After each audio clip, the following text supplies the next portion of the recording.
R.S. Goswami ji, chairman enrolment committee, सम्माननीय श्री संजीव नस्यार जी मेरे साथ वाइस चेयरमैन हैं, माननीय श्री राकेश शेरावत जी मेंबर एनरोलमेंट कमेटी हैं, इंडिजेंट कमेटी हैं। यहाँ बार काउंसिल में बहुत कमेटियाँ होती हैं, तो मैक्सिमम ये चारों पांचों उन कमेटियों में होते हैं। Ex former secretary Shri Sanjay Rathi ji, मेरे साथ सेक्रेटरी जनरल श्री कुमार मुकेश जी, मंच पे विराजमान मेरी बहन, कुछ को छोड़कर मैं बाकियों को बच्चे ही कहूँगा, आपको नहीं कहूँगा। आप मेरे बड़े हैं, आप भी मेरे से बड़े हैं, आप इर्द गिर्द होंगे। 5-6 को छोड़कर सब जब भी यहाँ पे एनरोलमेंट के लिए आते हैं तो यंगस्टर आता है, नया आता है, जिसने अपना भविष्य तय करना है। सबसे पहले मैं बधाई दूंगा मेरी चेयरमैनशिप के नीचे संजीव नस्यार जी की वाइस चेयरमैनशिप के नीचे पूरे भारतवर्ष में सबसे highest enrolment Delhi bar council ने श्री R.S. गोस्वामी, राकेश शेरावत, संजय राठी जी की अध्यक्षता के नीचे करीबन 16,000 इस वर्ष में नया लॉयर्स एनरोल हुआ है। और उसके आप बधाई के पात्र हो जिन्होंने इतना अपना समय निकाला, क्योंकि 3 बजे से लेकर 7 बजे तक मीटिंग चलती है और अपना प्रोफेशनल वर्क, फैमिली, अबाब ऑल अपनी रिश्तेदारियां, किसी ने शादी में जाना, पिछले इस मंथ तो कम, इस मंथ भी थी, पिछले मंथ तो बहुत थी, शादियां कई जगह इनकी स्किप हुई हैं, लेकिन इन्होंने उन चीज़ों की परवाह नहीं करी है। इन्होंने ये कहा कि सीनियरिटी, क्योंकि एनरोलमेंट में सीनियरिटी बहुत काम करती है। जब आप में से कोई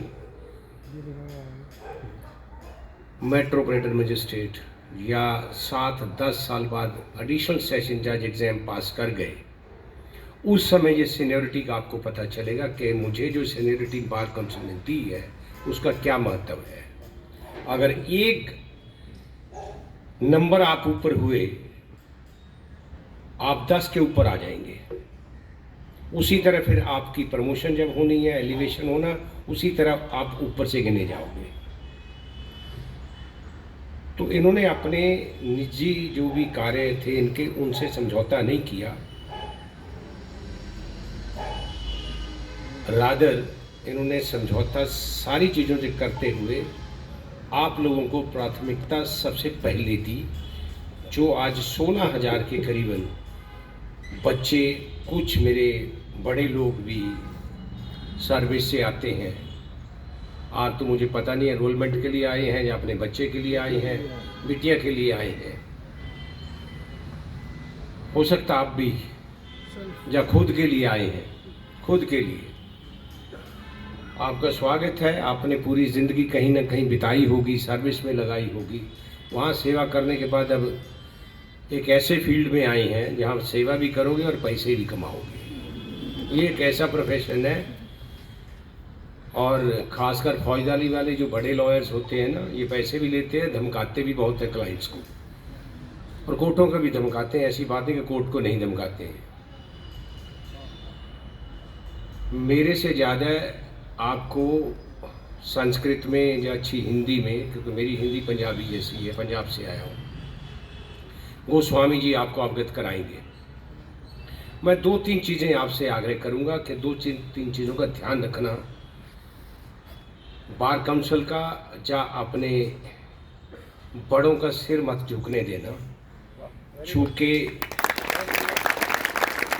आप एक ऐसे प्रोफेशन में चंद मिनटों के बाद चले जाओगे। क्यों आज आपकी, मैं जब भी इन्होंने मुझे बुलाया है, हर मीटिंग में मैं नहीं आता, चूँकि ये इनका प्रेरोगेटिव है।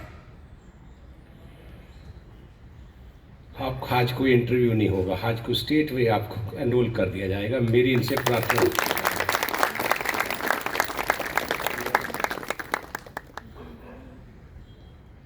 19 सितंबर 1980 में मैं भी एनरोल हुआ था। एनरोलमेंट कमेटी उस समय इस तरह कितने एनरोल होते थे, सितंबर में मेरे ख्याल 4 या 5 लॉयर्स थे जो एनरोल हुए थे। तो ऑफिस सेक्रेटरी आज तो आए नहीं है, वही एनरोल करते थे और 2 टॉफ़ी दे देते थे, जाओ अब घर, लॉयर बन जाते थे। लेकिन अब समय बदल गया है। आज तो मुझे बताया कि इन्होंने आपके लिए कुछ जलपान का भी इंतजाम किया हुआ है, और मेरे ये तीनों साथी बड़े, मैं कहूँगा, सम्राट हृदय रखते हैं, ये बड़ा दिल रखते हैं, दरिया दिल है। तो मैं 3 चीज़ें क्या कह रहा था आपको। कोर्ट में जब एंटर करो, सिर झुकाकर एंटर करो। कोर्ट से निकलो, सिर झुका के निकलो। वो जो उस कुर्सी पे व्यक्ति बैठा है उसके लिए नहीं है, जो कुर्सी जिस पर बैठा है उसके लिए सिर झुक रहा है, उसको न्यायमूर्ति कहते हैं। इंसान के रूप में जो उस कुर्सी पे बैठी हुई मूर्ति है उसको न्यायमूर्ति कहते हैं। वो इसलिए नहीं कि वो खुदा है, खुदा मैं भी नहीं, खुदा वो भी नहीं है, लेकिन कॉन्स्टिट्यूशन ने उसको एक पावर दी है। एडिशनल सेशन जज, सेशन जज फांसी की सजा देता है, मुलजिम सिर झुका के लेके जाता है और उसको कन्फर्म सिर्फ हाई कोर्ट करता है। फांसी देने की सजा जो है वो सिर्फ सेशन कोर्ट को होती है, ना कि हाई कोर्ट को होती है। हाई कोर्ट कन्फर्म करता है उसको। दूसरा जो मेरा आपसे आग्रह है, मेरे साथी श्री राकेश रावत जी ने आपको बताया कि एक ट्रेंड सा आ गया है, कुछ बच्चे नए, क्या तो मैं कानून से नहीं कहूँगा, कानून से डरना तो सबको ही चाहिए, समाज से भी डरना चाहिए। जिस समाज में हम रह रहे हैं, अगर आपको उसका डर नहीं है तो जब आप घर से बाहर निकलते होंगे तो आपको ये भूल जाते होंगे, मेरे घर में मेरी बेटी है, मेरे घर में मेरी बहन है, माँ है, तो किसी तरह की भी बदतमीजी किसी के साथ भी बाहर कर सकते हो। अगर ये चीज़ आपके जहन में होगी, याद रखोगे कि घर से हम निकले हैं, हमें बाहर भी ऐसा ही व्यवहार करना है जाकर। खासकर मैं जब भी यहाँ आया हूँ, जब भी मुझे कभी मौका मिला है अपने लोगों को संबोधित करने का, मैंने एक बात जरूर कही है। मजाक में मैं ये कहता हूँ कि आजकल तो स्टूडेंट्स लाइफ में बच्चे आपस में प्यार कर लेते हैं, शादियों तक चली जाती है बात, माँ बाप को ज़्यादा जहमत नहीं मिलती। पहले तो रिश्ते करने में, ढूंढने में बड़ी देर लगती थी, लेकिन सब ऐसा नहीं होता है। जो मैं अगला शब्द कहने जा रहा हूँ, जो अगला मैं आपको सेंटेंस कहने जा रहा हूँ, वो इम्पोर्टेंट है। इम्पोर्टेंट ये है, जिस समय हमारे आप कोर्ट परिसर में जाओगे, चैम्बर्स में घूमोगे, ये मेरी बेटी है, ये मेरी बेटी है,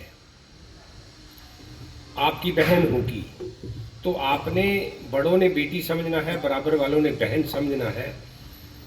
किसी तरह का कभी मौका बार काउंसिल को ना मिले कि किसी ने किसी लड़की के साथ बदतमीजी करी है या इनके सम्मान में आपने कोई गुस्ताखी करी हो, ऐसा मौका बार काउंसिल को ना मिले। कई बार लीनियंट चेयरमैन भी आ जाते हैं, मैं लीनियंट भी हूं पर इतना लीनियंट नहीं हूं, पर इन चीज़ों में मैं कभी कॉम्प्रोमाइज़ नहीं करता हूं।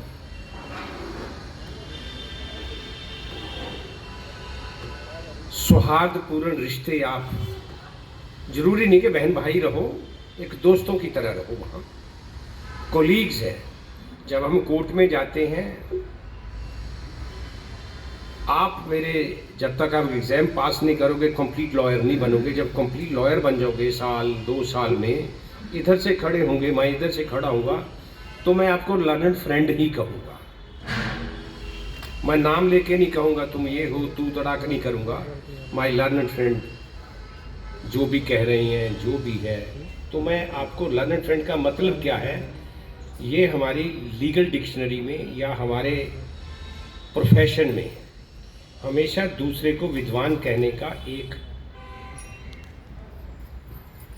परंपरा है। मजिस्ट्रेट को योर ऑनर, एडिशनल सेशन जज your honour, high court your lordship, ladyship. High court में कई बार लोग कहते हैं, ट्रायल कोर्ट में कई बार लॉर्डशिप कहते हैं, मत कहना कभी भी, वो योर ऑनर तक ही है। और हाई कोर्ट में कभी योर ऑनर मत कह देना, वहाँ लॉर्डशिप योर लेडीशिप पे ही है। तो ये थोड़े से प्रिलिमिनरी चीज़ें हैं जिसका आपको अध्ययन करना चाहिए और आपको इन चीज़ों का ज्ञान होना चाहिए। तीसरी जो मैं बात कहने जा रहा हूँ, ऊंचाई पर जब भी कोई पहुंचा है, वो तीसरी या चौथी मंजिल है, सीढ़ियों से चढ़कर जाओगे। लिफ्ट लगी हुई है, लिफ्ट भी आधा मिनट तो लेगी ना पहुंचाने में ऊपर, सीढ़ियां कुछ ज़्यादा टाइम लेंगी, स्टेप बाय स्टेप पे पहुंचोगे ऊपर। ओवरनाइट आप ना करोड़ों लाखों कमा पाओगे। इलीगल प्रैक्टिस में कभी जज के नाम पे कभी पैसा, प्रोसिक्यूटर के नाम पे पैसा, इसके नाम का पैसा, इन चीज़ों में कभी भी अपने आप को लिप्त मत करना। समय लगता है इस प्रोफेशन में, लेकिन पैसे की डर्थ नहीं है इस प्रोफेशन में। बहुत पैसा है इस प्रोफेशन में अगर ईमानदारी से कमाओगे। मैंने देखा है कईयों को, मैं एग्जाम्पल भी दे सकता हूँ, जिन्होंने इधर उधर से पैसा कमाया है, या तो औलाद गंदी निकल जाती है, खुद बीमार पड़ जाएंगे, या कोई ना कोई ऐसी होता है कि पैसा ऐसा प्रोफेशन में लिया हुआ टिकता नहीं है। क्योंकि भगवान ने एक रास्ता आपको दिया पैसा कमाने का, तो पैसा सही रास्ते से ही कमाओ। पैसा कमाने के लिए आप किसी भी इल्लीगल में शामिल मत होना। और जब भी झगड़े होते हैं ना, हमारी हुआ है, शाहद है, पटियाला हाउस हुए हैं, रोनी हो जाता है कई बार, मुझे दुख से कहना पड़ता है झगड़े का मूल कारण लॉयर ही होता है। आज तक रिपोर्ट नहीं आई किसी कमीशन की, और कमीशन को भी पता होता है, लेकिन बाई एंड लार्ज जजेस हमारे साथ होते हैं। और सड़क पर बैंड लगा के मत घूमना। सर्दियाँ कोट तो पहन के घूम लेना, बैंड कई लगा के मार्केट में घूमते हैं, वो अच्छी बात नहीं होती है। और चंद मिनटों के बाद आप सारे लर्नड फ्रेंड्स हो जाएंगे। कर दूं एनरोल? All are enrol. अब ये आधी रात करेंगे आपकी तीनों में, आधी रात जाएंगे 10-11 बजे आपके फार्मों पे दस्तखत करके। अब आपने पता नहीं कहाँ से लॉ किया है। कोई दिल्ली यूनिवर्सिटी का बच्चा तो आ रहा है नेशनल लॉ स्कूल से। दिल्ली में जो नेशनल लॉ स्कूल है, मैं मेंबर भी वहाँ रहा हूँ, कई बार मेंबर रहा हूँ कमेटी का। एक्स ऑफिशियो आज भी मैं जा सकता हूँ वहाँ। अब वहाँ देखो जाकर, हम घूम रहे थे बिल्डिंग में, तो हमने कहा भी आपके शोरे नहीं और क्लास नहीं लगती है।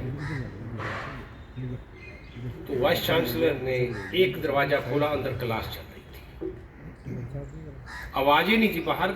उस प्रांगण में पता ही नहीं लग रहा था कि इस प्रांगण में आज क्लासेस चल रही हैं। स्टूडेंट्स इतने शांत अंदर अपना काम कर रहे हैं। लाइब्रेरी में गए, स्टूडेंट्स अपने अपने क्यूबिक में पढ़ रही हैं। एक बहुत हमारे चीफ जस्टिस रहे हैं, उनके कोई बच्चा नहीं था। कोइंसिडेंस ये है, वो 3 भाई थे, तीनों के कोई बच्चा नहीं था। तो उन्होंने, मेरा ख्याल जो वहाँ की लाइब्रेरी है आधे से ज़्यादा उनकी लाइब्रेरी है, नेशनल लॉ स्कूल में अपनी लाइब्रेरी उन्होंने। तो मेरा मानना ये है कि आप जिस समय अब 3 तारीख को कोर्ट खुलेगी, बैंड तो आज ही पहना देंगे आपको सारे ही, यहाँ से बैंड पहना कर ही आपको आगे भेजेंगे। 3 तारीख को कोर्ट खुलेगी। एक मैं बात भूल गया, खासकर आपके लिए, लड़कियों के लिए, और बल्कि कईयों ने मुझे टोका भी है, पर मैं इन बातों से टोका टकाई से डरता नहीं। आपको सीनियर चूज करने में आपको बड़ी सावधानी से, लड़कियां खासकर, सीनियर चूज करना अपने। बाकी सीनियर तो सबको ही चूज करने हैं, और कहीं सीधे जाकर high court, supreme court corridor में घूमो, वो अच्छा नहीं है। ट्रायल कोर्ट से चलना। जेठमलानी ट्रायल कोर्ट से चले थे, बॉम्बे में करते थे। और राजेंद्र सिंह जब्बलपुर जेठमलानी से बड़े लॉयर थे। जेठमलानी जी राजनीतिक थे, इस करके नाम बड़ा था, लेकिन उनसे भी बड़े लॉयर थे और राजेंद्र सिंह जब्बलपुर। अबाउट 100 ईयर्स वो, मुझे भी सौभाग्य दोनों के साथ काम करने का मिला, जेठमलानी जी के साथ भी, राजेंद्र सिंह के साथ। और राजेंद्र सिंह जब्बलपुर मरने वाले दिन भी 30 लाख रुपया कमा के गए, तो साथ में ले गए। मरने वाले दिन 30 लाख रुपया। सरदार थे, सिख थे, लेकिन कट शर्ट थे। सुरेंद्र सिंह, बेटा सुरेंद्र सिंह, पोता Karan Singh, all are senior